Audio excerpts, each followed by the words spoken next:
everyone and welcome back. എല്ലാവരും നല്ല happy ആയിട്ടും ഹെൽത്തി ആയിട്ട് ഇരിക്കുന്നു എന്ന് വിശ്വസിക്കുന്നു. അങ്ങനെ കുറച്ച് നാളുകൾക്ക് ശേഷം എൻ്റെ ഒരു ഡേ വ്ലോഗ് കണ്ടാലോ? രാവിലെ തന്നെ ഇന്ന് കുറേ തുണികളുണ്ടായിരുന്നു കേട്ടോ. ഇന്നലെ അലക്കിയിട്ടിട്ടുണ്ടായിരുന്നില്ല. അപ്പം അമ്മ കയ്യോടെ രാവിലെ അലക്കി തന്നതുകൊണ്ട് ഞാനത് വിരിച്ചിടാണ് കേട്ടോ. രാവിലെ എഴുന്നേറ്റ് വന്ന ഉടനെ തന്നെ എനിക്ക് കിട്ടിയൊരു പണിയായതുകൊണ്ട് അത്ര തെളിച്ചമില്ലാണ്ടാണ് കേട്ടോ ചെയ്യുന്നത്. പിന്നെ എന്തോ ഇന്ന് രാവിലെ എഴുന്നേറ്റപ്പോൾ മുതലേ എനിക്ക് അത്ര ഓക്കെ അല്ല. കാരണം ഇന്നലെ രാത്രി ഞാൻ ഉറങ്ങാനായിട്ട് ഒത്തിരി ലേറ്റ് ആയിട്ടുണ്ടായിരുന്നു കേട്ടോ. അതിൻ്റെ ഒരു ഉറക്കച്ചടവും രാവിലെ എഴുന്നേറ്റപ്പോൾ ഉണ്ടായിരുന്നു. പിന്നെ അതൊക്കെ ഒരു ഭാഗത്തേക്ക് മാറ്റി വെച്ചിട്ടുണ്ട്. കാരണം അമ്മയ്ക്ക് ഇന്ന് ജോലിക്ക് പോകണം. അപ്പോൾ രാവിലെ എന്തായാലും അമ്മേനെ എന്തെങ്കിലും ഹെൽപ്പ് ചെയ്ത് കൊടുക്കുമല്ലോ. ഞാൻ വന്ന് നോക്കുമ്പോൾ പാപ്പൂസ് നല്ല ഉറക്കമാണ് കേട്ടോ. തുണിയൊക്കെ വിരിച്ചിട്ട് കയറുമ്പോൾ അപ്പം ഞാൻ ആലോചിക്കുമായിരുന്നു, എന്ത് സുഖമല്ല അവളുടെ ജീവിതം. ഉറങ്ങുക തിന്നെ ഇതന്നെ ഒരു കാര്യമായിട്ട് നടക്കുക. പിന്നെ അവളുടെ അടുത്ത് കുറച്ച് നേരം ഇരുന്ന് അവളെ കുത്തിപ്പൊക്കി എഴുന്നേൽപ്പിച്ചിട്ടും ആൾ തിരിച്ചു വന്ന് പിന്നെയും കിടന്ന് ഉറങ്ങിയിട്ടോ. പിന്നെ എനിക്ക് അധികം നേരം അവിടെ ഇരിക്കാൻ പറ്റാത്തതുകൊണ്ട് നേരെ വന്ന് തീ പിടിപ്പിക്കുകയാണ് കേട്ടോ. അങ്ങനെ എൻ്റെ കുറേ നേരത്തെ കഷ്ടപ്പാടിനൊടുവിൽ തീ പിടിച്ച് കിട്ടിയിട്ടുണ്ട്. ഞാൻ കുറേ പേപ്പറിട്ട് കത്തിച്ച് പിന്നെ പൊതുമ്പൊക്കെ വെച്ചിട്ടാണ് കേട്ടോ കത്തിക്കൽ. ഇന്ന് നമുക്ക് വെള്ളം തിളപ്പിക്കാനുണ്ട് കേട്ടോ. അതുകൊണ്ടാണ് തീ കൂട്ടിയിട്ടുള്ളത്. വേഗം വേവുന്ന അരി ആയതുകൊണ്ട് ഇപ്പം ഞാൻ പരമാവധി ഗ്യാസുമ്മ തന്നെയാണ് കേട്ടോ വെക്കൽ. പിന്നെ അമ്മ ചീത്ത പറയലുണ്ട്, ഇപ്പോൾ ഗ്യാസ് കിട്ടാൻ ഇത്തിരി നേരം വൈകുന്നതിനും ചീത്ത പറയലുണ്ട്. എന്നാലും ഞാനത് കാര്യമാക്കാറില്ല കേട്ടോ. അതൊക്കെ ഒരു ഭാഗത്തേക്ക് അങ്ങോട്ട് മാറ്റി വയ്ക്കും. ഇനി നമുക്കൊരു ഗ്ലാസ് ചായയൊക്കെ കുടിച്ച് ഒന്ന് ഉഷാറാക്കി എടുക്കാം. രാവിലെ ഞാൻ പറഞ്ഞല്ലോ ഒന്ന് ഓക്കെ അല്ലാന്ന്. ആ ഒരു ഇതാണ് കേട്ടോ നിങ്ങൾ കാണുന്നത്. ഇന്ന് പെട്ടെന്ന് പണിയൊക്കെ കഴിച്ച് ഒരു സ്ഥലത്ത് പോയി ഇരിക്കാമെന്നൊക്കെ വിചാരിച്ചിരിക്കുമ്പോൾ അതെ ഓരോ പണികളായിട്ട് കാലത്ത് മൂലം കിട്ടുന്നുണ്ട് കേട്ടോ. പാല് തിളച്ച് പോയിട്ടുണ്ട്. പിന്നെ അതൊക്കെ തുടച്ച് മാറ്റി ഞാൻ വീണ്ടും ചായ വെച്ചു. അത് കഴിഞ്ഞ് ഞാൻ വീണ്ടും അത് ഓണാക്കി വീണ്ടും തിളച്ച് പോയിട്ടുണ്ട് കേട്ടോ. പിന്നെ അതൊക്കെ തുടച്ചൊന്ന് സെറ്റാക്കി എടുത്തിട്ടുണ്ട്. ഇന്ന് രാവിലെ ബ്രേക്ക്ഫാസ്റ്റായിട്ട് നമ്മൾ ഉണ്ടാക്കാൻ പോകുന്നത് ഇഡ്ഡലിയാണ് കേട്ടോ. ഇഡ്ഡലി ഉണ്ടാക്കി കഴിഞ്ഞാൽ ഉറപ്പാണ് സാമ്പാർ ഇവിടെ കമ്പൽസറി ആയിട്ട് ഉണ്ടാവും. എനിക്ക് ഭയങ്കര ഇഷ്ടമുള്ളൊരു ബ്രേക്ക്ഫാസ്റ്റാണ് കേട്ടോ. രാവിലെ തന്നെ കഴിക്കാനായിട്ട് സമാധാനമായിട്ട് ഇഡ്ഡലി സാമ്പാർ പാൽച്ചായ നല്ല കോമ്പിനേഷനല്ലേ. രാവിലെ എൻ്റെ സാമ്പാർ വെക്കലിൻ്റെ മഹാത്മ്യം കൊണ്ട് അമ്മ തന്നെ സാമ്പാറൊക്കെ ഉണ്ടാക്കി സെറ്റാക്കിയിട്ടുണ്ട് കേട്ടോ. അപ്പം ഞാൻ വിചാരിച്ചു വേഗം ബ്രേക്ക്ഫാസ്റ്റ് ഉണ്ടാക്കാമെന്ന്.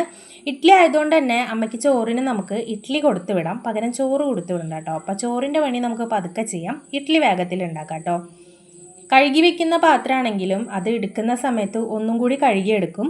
പിന്നെ എണ്ണൊക്കെ തേച്ച് നമുക്ക് നേരെ നമ്മുടെ ഇഡ്ഡലിക്കൂട്ടൻ അങ്ങോട്ട് അടപ്പത്തേറ്റാം.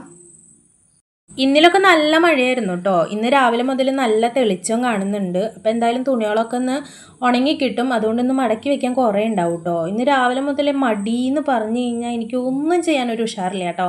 എങ്കിലും എങ്ങനെയൊക്കെയോ തട്ടിയും മുട്ടിയും ചെയ്യാണ്. ഇഡ്ഡലിയൊക്കെ ഉണ്ടാക്കി സെറ്റാക്കിയതിന് ശേഷം ഞാൻ ചായ കുടിക്കുന്നുണ്ട് കേട്ടോ. ചായ കുടി കഴിഞ്ഞ് വന്ന് സാമ്പാറൊക്കെ കടുക് പൊട്ടിച്ചൊഴിച്ച് പിന്നെ ഇഡ്ഡലിയും കൂടി കുത്തിയെടുത്ത് ഞാൻ സാധാരണ എൻ്റെ കുളിയൊക്കെ കഴിഞ്ഞിട്ടാണ് ചോറൊക്കെ വെക്കൽ. ഇന്ന് ഞാൻ വിചാരിച്ചു രാവിലെ തന്നെ ആ പണിയും കൂടി അങ്ങോട്ട് തീർത്ത് വെക്കാമെന്ന്. കാരണം ഇനി വേറെ കൂട്ടാനൊന്നും വെക്കണ്ടല്ലോ, സാമ്പാർ വെച്ച് സെറ്റാക്കിയിട്ടുണ്ട്. കുറേ നാളായിട്ടോ വീഡിയോ ഷൂട്ട് ചെയ്തിട്ട്. ഏകദേശം ഇപ്പോൾ ഒരു 10-15 ദിവസത്തിന് മുകളിലായിട്ടുണ്ട് നമ്മൾ വീഡിയോ അപ്ലോഡ് ചെയ്തിട്ടും. ഒരുപാട് ലാഗ് വരുന്നുണ്ട് കേട്ടോ. കാരണം പ്രത്യേകിച്ച് കാരണമൊന്നുമില്ല, മടി തന്നെ. എന്തോ ഇപ്പോൾ പണ്ടത്തെ പോലെ വീഡിയോ അപ്ലോഡ് ചെയ്യാനുള്ളൊരു മൂഡ് കിട്ടണില്ല. എന്തായാലും മടീനൊക്കെ മാറ്റി വെച്ച് കണ്ടിന്യൂസ് ആയിട്ട് വീഡിയോ ഒക്കെ ഇടണം എന്ന് വിചാരിച്ചിട്ടുണ്ട് കേട്ടോ. ഇനി മുതൽ ഞാൻ ശ്രമിക്കാവേ. വീഡിയോ ഷൂട്ട് ചെയ്ത് വോയിസ് ഓവർ കൊടുക്കാൻ ഞാൻ ഇരിക്കുക ഗംഭീര പ്ലാനിങ് ഒക്കെ നടത്തിയിട്ടാണ് കേട്ടോ. വലിയൊരു നീണ്ട ലിസ്റ്റ് എഴുതി വെക്കും, ഇന്ന കാര്യങ്ങൾ വീഡിയോയിൽ പറയണം. അപ്പോൾ അത് കേൾക്കാനായിട്ട് നിങ്ങൾക്കും ഇൻട്രസ്റ്റബിൾ ആവണമല്ലോ എന്നൊക്കെ വിചാരിച്ച്. പക്ഷേ എന്ത് ചെയ്യാനാ, വീഡിയോ ഓൺ ചെയ്ത് മൈക്കിൻ്റെ അവിടേക്ക് വരുമ്പോൾ ഞാൻ വീണ്ടും പണ്ടത്തെ ചങ്ങരം തെങ്ങുമ്പോൾ അവസ്ഥയാണ് കേട്ടോ. എനിക്ക് ആ പ്ലാൻ ചെയ്ത് മൈൻഡിൽ സെറ്റ് ചെയ്ത കാര്യങ്ങൾ നിങ്ങളുടെ അടുത്ത് പറയാനേ പറ്റില്ല കേട്ടോ. പറഞ്ഞാൽ തന്നെ നാക്കുളുക്കൽ. പിന്നെ ഞാൻ വേറെ ഏതൊക്കെയോ ഭാഗത്തേക്ക് പോവും. അതുകൊണ്ട് ഞാൻ ഇതിലുള്ള കാര്യങ്ങൾ തന്നെ പറഞ്ഞിട്ട് പോകും കേട്ടോ. ഗംഭീര പ്ലാനിങ് നടത്തുന്ന ഞാനാണെന്നേ, പക്ഷെ ഒന്നും നടക്കണില്ല, അത് വേറൊരു കാര്യം. അങ്ങനെ അടുക്കളപ്പണി ഒരുവിധം ഒതുക്കിയതിന് ശേഷം കുറച്ച് തുണി മടക്കാനുണ്ടായിരുന്നു കേട്ടോ. അതൊക്കെ പോയി ഞാൻ മടക്കി വയ്ക്കുന്നുണ്ട്. പിന്നെ കയ്യോടെ നമ്മുടെ ജനലൊക്കെ അടച്ചിടുന്നുണ്ട് കേട്ടോ. കാരണം പാമ്പിൻ്റെ ശല്യം ഭയങ്കരമായിട്ട് കൂടുന്നുണ്ട്. വലിയ സൈസ് പാമ്പുകളുണ്ട്, എങ്കിലും ഒരു ചേര ഇവിടെ ഭയങ്കരമായിട്ട് നടക്കുന്നുണ്ട് കേട്ടോ. ഒരു കുട്ടിച്ചേര ചിലപ്പോൾ ജനലിൻ്റെ ഉള്ളിൽ കൂടെ അകത്ത് കയറാൻ ഞാൻ കാണില്ല, ഉപദ്രവിക്കില്ല, എങ്കിലും ഒരു പേടി. അതുകൊണ്ട് ജനലൊക്കെ അടച്ചിട്ടിട്ടുണ്ട് കേട്ടോ. അടുക്കള വാതിൽ അടച്ചിട്ടിട്ടുണ്ട്. ഇനി നമുക്ക് ഒന്ന് അടിച്ചു വാരി ഇടാം. അമ്മ രാവിലെ തുടച്ചിട്ടതാണ്, പക്ഷെ എനിക്ക് മണ്ണുള്ള പോലെ തോന്നി, അതുകൊണ്ട് അടിച്ചു വാരി ഇട്ടിട്ടുണ്ട് കേട്ടോ. പിന്നെ കുറച്ച് സാധനങ്ങൾ ഉണക്കാൻ വെക്കാനുണ്ട്. അപ്പോൾ അതൊക്കെ ഒന്ന് കയ്യോടെ കൊണ്ടൊന്ന് ഉണക്കാൻ വെക്കാമെന്ന് വിചാരിച്ചിട്ടുണ്ട്. മുളകും അതുപോലെ തന്നെ ഉണ്ണിയുടെ താളിയുടെ പൊടിക്കുള്ള ഐറ്റംസാണ് കേട്ടോ. അപ്പോൾ വെയിൽ കാണുന്നതിനനുസരിച്ച് വേണം ഇനി നമുക്കതൊക്കെ ഒന്ന് ഉണക്കിയെടുക്കാനായിട്ട്. അതുകൊണ്ടൊന്ന് പുറത്ത് വെച്ചതിന് ശേഷം വന്ന് നോക്കുമ്പോൾ കോഴികൾ ഭയങ്കര ബഹളം വെക്കുന്നുണ്ട്. കാരണം രാവിലെ അമ്മ തീറ്റ ഇട്ട് കൊടുത്തതാണ് കേട്ടോ. ഈ നേരം വരെ പിന്നെ തീറ്റ കൊടുത്തിട്ടില്ല. അങ്ങനെ തീറ്റ ഇട്ട് കൊടുത്ത് അവിടെ കൂട്ടി കിടന്ന മുട്ടയൊക്കെ എടുത്ത് വന്നിട്ടുണ്ട്.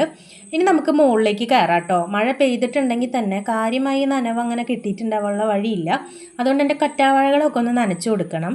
ചിലപ്പോൾ ഇത് കഴിഞ്ഞ് കഴിഞ്ഞാൽ പിന്നെ നല്ലപോലെ മഴ കിട്ടി അവറ്റങ്ങൾ ഓക്കെ ആയിരിക്കും. പക്ഷേ എങ്കിലും അങ്ങോട്ട് സെറ്റായി വന്നിട്ടില്ല കേട്ടോ. മഴ കിട്ടിയിട്ടുണ്ടെങ്കിലും തണ്ടൊന്നും അങ്ങനെ പച്ച കളറായി മാറിയിട്ടില്ല, റെഡ് കളറിൽ തന്നെ ഇരിക്കുന്നത്.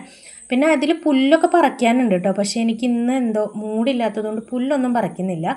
കുറച്ച് കരിയില കിടന്നതൊക്കെ മാറ്റി നനച്ചിടുന്നുണ്ട് കേട്ടോ. പിന്നെ ഞാൻ മുകളിൽ നിന്ന് അടിയിലോട്ട് നമ്മുടെ ഗോൾഡൻ കാസ്കേഡ് പടർത്തി കൊടുത്തിട്ടുണ്ട്. പക്ഷേ അച്ഛൻ അവിടെ നിന്ന് എന്തോ തണ്ട് ചീഞ്ഞ് വരുന്നുണ്ട് കേട്ടോ. പക്ഷെ ഇവിടെ നിന്ന് തളിർപ്പും കാണുന്നുണ്ട്. അപ്പോൾ അതൊക്കെ ഒന്ന് നോക്കി, ആളുടെ ചോട്ടിൽ പുല്ലൊന്നും ഉണ്ടായിരുന്നില്ല, അതൊക്കെ ഒന്ന് സെറ്റാക്കുമ്പോഴേക്കും നല്ല കാറ്റ് വീശുന്നുണ്ട്. ഇനി ഞാൻ പോയി ഒരു സ്ഥലത്ത് ഇരിക്കട്ടെ കേട്ടോ. അപ്പോൾ ഇത്രയും തൊളാകെ ഇഷ്ടപ്പെട്ടെന്ന് വിചാരിക്കുന്നു. നാളെ കാണാം.